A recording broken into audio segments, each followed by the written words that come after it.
अरे बेट्यानो, इतक्या लवकर मी काय जात नसतो तुम्हाला सोडून. हा, मला बी अजित पवार म्हणतात. पण गऱ्यांनो, नियतीचा खेळ बघा. खरंच आज माझा हा प्रवास इथंच थांबतोय. मी नेहमी म्हणायचो राजकारण आपल्या जागी आहे, पण काम महत्वाचं. लोकांनी मला कामाचा माणूस म्हटलं, तीच माझ्या आयुष्याची सर्वात मोठी कमाई होती.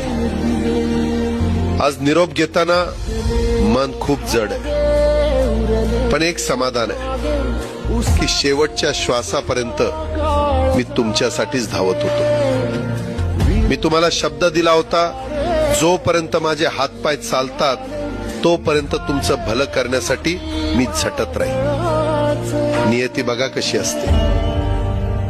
आज माझ्या हक्काच्या बारामतीच्या मातीत तुमच्या सेवेसाठी येत असतानाच माझे हातपाय कायमचे विसावले.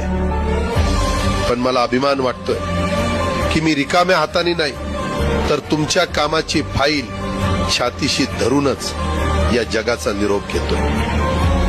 शेवटच्या क्षणीही माझ्या डोळ्यासमोर फक्त तुमचा चेहरा होता. माझा स्वभाव थोडा रोखठोक होता. कधी कुणावर ओरडलो असेल, कुणाचं मन दुखावलं असेल, पण माझ्या त्या रागामागे फक्त एकच तडफड होती की माझ्या सामान्य माणसाचं काम झालं पाहिजे.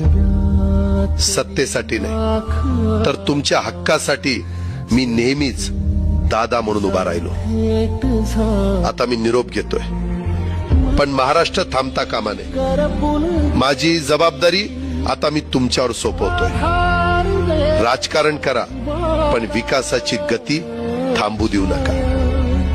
जाता जाता माझ्या शैलीत डोळे पुसून शेवटचं सांगतो, आता रडत बसू नका. उठा आणि कामाला लागा. माझा महाराष्ट्र आपल्याला अजून खूप